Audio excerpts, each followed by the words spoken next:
سوہان جب یہاں پہ پہنچتا ہے تو سب بہت زیادہ گڑبڑ ہو جاتی ہے اور یہاں پہ بہت زیادہ لڑائی چلتی ہے اور سب اس کے گھر کا سامان ریسٹورنٹ کا سامان اٹھا کر باہر پھینک دیتے ہیں۔ تو یہ اس کی فرینڈ ہوتی ہے اس ڈرامے کے اندر اور بہت زیادہ پریشان ہوتی ہے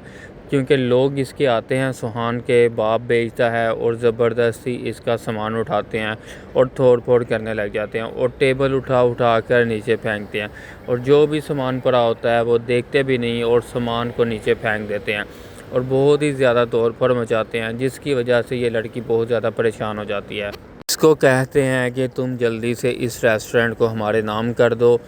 ورنہ ہم تمہیں دھکے دے کے باہر نکال دیں گے، لیکن یہ ایک بھی نہیں سنتی۔ تو یہاں پہ یہ پریشان ہوتی ہے اپنی ماں کو لے کے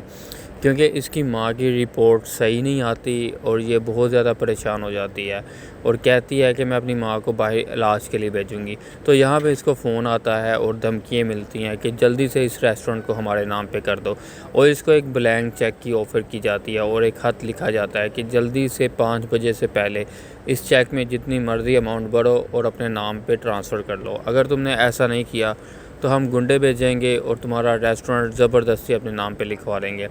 تو آخر ایسا ہی ہوا کہ اس نے ان کی بات ماننے سے انکار کر دیا۔ تو تھوڑی ہی دیر بعد اس کے ریسٹورنٹ پہ بہت زیادہ آدمی آ گئے اور توڑ پھوڑ کا نشانہ بنایا سب کو اور بہت زیادہ پریشان ہو گئی ہے اور دیکھ کر اس نے کہا کہ تم لوگ ایسا حرکت کیوں کر رہے ہو۔ ریسٹورنٹ میں آتی ہے اور پوچھتی ہے مینیجر سے کہ آخر ہوا کیا ہے۔ تو مینیجر اس کو کہتا ہے کہ بہت زیادہ لوگ آئے تھے اور انہوں نے توڑ پھوڑ مچا دی ہے، ہم نے روکنے کی کوشش کی لیکن کوئی بھی نہیں سن رہا تھا۔ تو یہاں پہ یہ پریشان ہوتی ہے کہ اپنی ماں کو لے کے کب یہاں سے بھیجوں، کون سی کنٹری میں بھیجوں اور کہاں پہ جا کے اس کا علاج کرواؤں۔ تو اس کو فرینڈ اس کو سمجھاتے ہیں کہ ٹینشن نہ لو، سب ٹھیک ہو جائے گا، لیکن یہ جو لڑکی ہے وہ سمجھتی نہیں ہے۔ تو آخر فائنلی اس کو بھی اس کے بیٹے نے بہت زیادہ پریشان کیا ہوتا ہے اور کہتا ہے کہ تم لوگ ایسی حرکتیں نہیں کرو، لوگوں کی پراپرٹیز پر قبضے نہیں کرو، لیکن یہ ایک بھی نہیں سنتا اور اس کو کہتا ہے کہ میں تمہیں ایک کام کے لیے بھیج رہا ہوں، وہ کام تم نے ہر حال میں کرنا ہے۔ لیکن اس کو پتہ نہیں ہوتا اس کی ہی فرینڈ کے ریسٹورنٹ پر قبضہ کرنا چاہتے ہیں لوگ، اور جب یہ توڑ پھوڑ کا نشانہ بنا رہے ہوتے ہیں تو سوہان اپنے باپ کے ساتھ میٹنگ کر رہا ہوتا ہے، لیکن اس کو یہ نہیں پتہ ہوتا کہ جس مقصد کے لیے اس نے گنڈے بھیجے ہیں وہ اس کی فرینڈ کا ریسٹورنٹ توڑنے کے لیے گئے ہوئے ہیں اور اس کو دھمکی بھی دیتے ہیں، اس کا موبائل لے لیتے ہیں، اس کو کہتے ہیں یہ لو موبائل پکڑو اور جس کو فون کرنا ہے کر لو، لیکن ہم آج اسی وقت تمہارا ریسٹورنٹ خالی کروا کے رہیں گے۔ لیکن سوہان کو اس بارے میں کچھ بھی پتہ نہیں ہوتا، یہاں سے جانے لگتا ہے اور اس کا باپ کہتا ہے کہ تم ایک بات میری سنو، تم نے میرے کام میں کوئی ٹانگ نہیں اڑانی۔ لیکن سوہان جب یہاں پہ پہنچتا ہے، بھاگتے ہوئے پہنچتا ہے اور دیکھتا ہے کہ اس کی ہی دوست، اس کی ہی بیسٹ فرینڈ کے قبضے کرنے کے لیے اس کے باپ نے گنڈے بھیجے تھے۔ تو سوہان اس پہ بیٹھتا ہے، اس کے پاس بیٹھتا ہے، اس کو کہتا ہے کہ میری اس میں کوئی غلطی نہیں ہے، میں ابھی اس معاملے کو رفع دفع کرواتا ہوں۔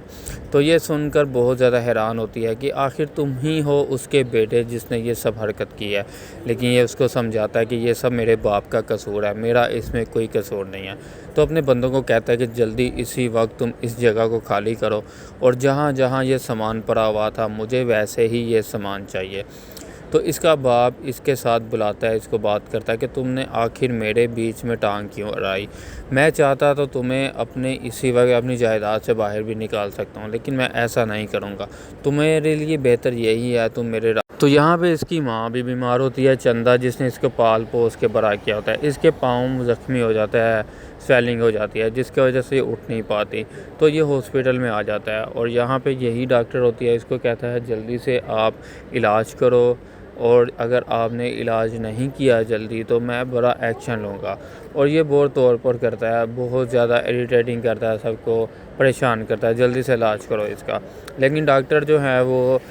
جیسے نارمل ہاسپٹل میں کرتے ہیں، آہستہ آہستہ سلولی علاج کرتے ہیں، لیکن یہ بھی ایسے ہی کر رہے تھے۔ لیکن اس کو پتہ نہیں تھا کہ سوہان بہت بڑے باپ کی اولاد ہے، وہ کچھ بھی کر سکتا ہے، تو یہ اس کی بات نہیں سنتے۔ اس کو کہتا بھی ہے کہ جلدی علاج کرو، جو بھی ٹیسٹ وغیرہ کرنے ہیں سب جلدی کلیئر کرو، لیکن یہ اس کی بات نہیں سنتے اور اس کو بہت زیادہ پریشان کرتے ہیں، یہ بہت زیادہ تکلیف میں ہوتی ہے۔ سوہان فون کرتا ہے جلدی سے اپنے گھر میں، اپنے سب گارڈز کو بلا لیتا ہے اور کہتا ہے کہ جلدی آؤ اور میری سب گن لے کے آ جاؤ یہاں پہ،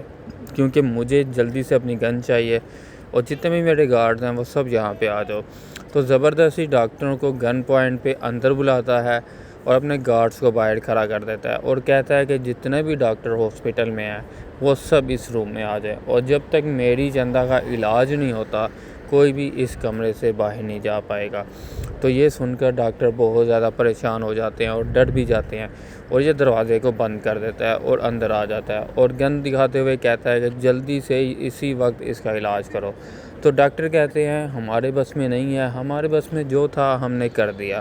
اب آپ تھوڑا سا ویٹ کرو تاکہ جو بھی نیکسٹ پروسیجر ہوگا ہم اس کے مطابق کام کریں گے۔ تو یہ سمجھنے کے لیے تیار ہی نہیں ہوتا۔ تو یہ باہر آتی ہے اور یہاں پہ اس کی فرینڈز اس کا برتھ ڈے سیلیبریٹ کر رہی ہوتی ہیں، کیونکہ اس کا آج برتھ ڈے ہوتا ہے۔ تو یہ سوہان بھی وہاں پہ آ جاتا ہے اور طنزیہ جملوں میں کہتا ہے کہ تم لوگ یہاں پہ سالگرہ منا رہے ہو اور تم لوگوں نے پیشنٹس کو ایسے ہی ذلیل کیا ہوا ہے، تم لوگوں کی ہمت کیسے ہوئی، سالگرہ مناتے ہو اور لوگوں کو پریشان کرتے ہو، سب سے پہلے تمہارا کام ہوتا ہے مریضوں کو ٹھیک کرنے کا، لیکن تم لوگ اپنے جشن میں یہاں پہ مصروف ہو۔ تو بہت زیادہ پریشان ہو جاتی ہے یہ، لیکن وہ کہتا ہے چلو کاٹو کیک، اب کا تم لوگوں نے کیک منگوا ہی لیا ہے تو کیک کاٹو اور ہمیں بھی کھلاؤ، ہمارے روم میں پہنچاؤ۔ طنزیہ جملوں کا الفاظ کرتے ہوئے یہ ایسے کہتا ہے اور اپنے روم میں چلا جاتا ہے۔ تو بہت ہی انٹرسٹنگ ڈرامہ ہونے والا ہے۔ نیکسٹ ایپیسوڈ کے لیے اس چینل کو جلدی سے سبسکرائب کر لو اور بیل آئیکن کے بٹن کو پریس کر دو تاکہ جب بھی کوئی ریویو آئے